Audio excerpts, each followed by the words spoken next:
Hello there, my name is John and I am a nobody. Today we are off down the pub.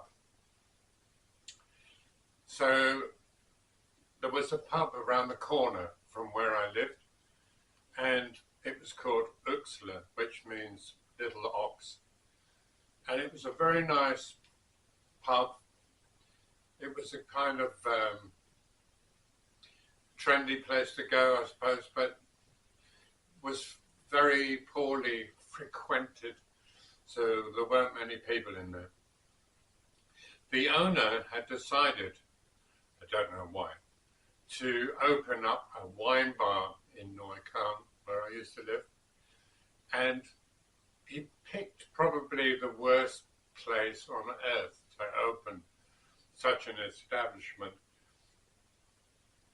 The town at that time, and that part of the town where I lived, was basically, roughly speaking, could be divided into three parts: Germans, Turks, and Arabs. Excuse me. Now,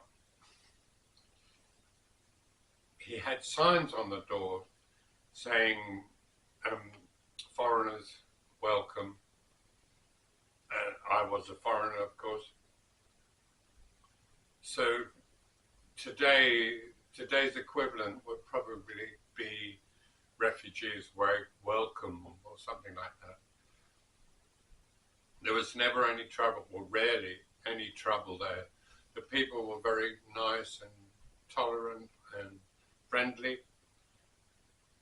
The few people who frequented the place. One day I was there enjoying a drink, and this woman came in. She had a coat on. It was this time of year, and she came into the pub. She was obviously very emotional, and she complained that she'd been riding down the road on her bicycle and had had stones and rocks thrown at her by young Turkish or Arab men because she had possessed the audacity of going out at night time on her own without male accompaniment. So she was very, very upset, and we, all came around to comfort her. And it was a disturbing thing to see. There are some people that believe that all cultures are the same. Well, they're not. And certainly when it comes to how they treat women and girls. And if you don't believe me, well, ask the Taliban. They'll tell you. It was very upsetting for her to be out on her bicycle and to be insulted that way because she wanted to live a free life. The other thing that happened to me there was on another occasion, and it shows that ignorance is not something that's just belongs to the religion of peace.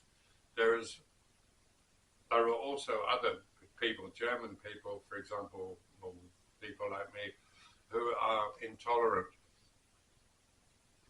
I was in Uxla in the pub, which means little ox, and we were sitting off in the side room. I was with a friend of mine.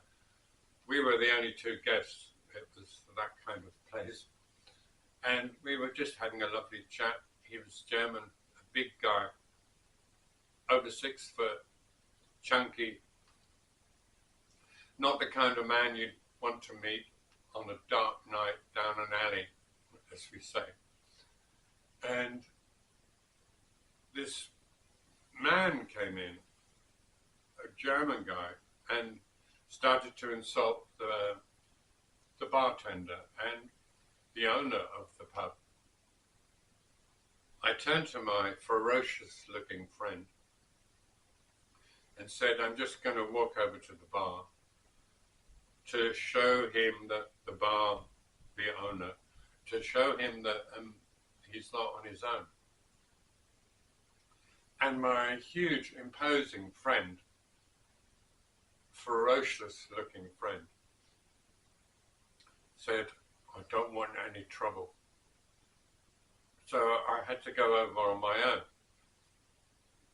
So I walked over to the bar, out of the side room, and I didn't want to provoke the man who was just being totally obnoxious to the owner of the bar, insulting him and what have you.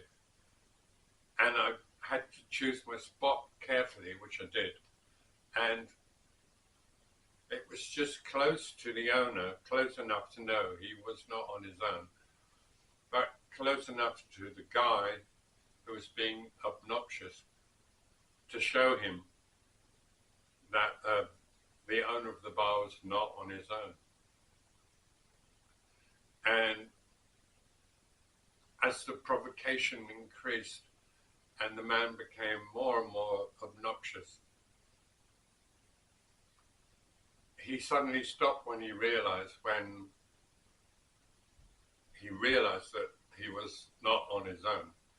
And if he did actually cause any physical problems, he would not be on his own. He would not just be taking on the owner of the bar, but also a guest. I don't like violence, but I thought it was a good thing to do to show a bit of solidarity. And it worked. So sometimes it's good to show solidarity, and especially this time of year, which is the Christmas period. So to anyone watching, happy Christmas to you, Merry Christmas, and you take care of yourself and those you love. And I'll see you in the next one, I hope. Okay, then bye for now, and Jizikowski. Have a lovely Christmas.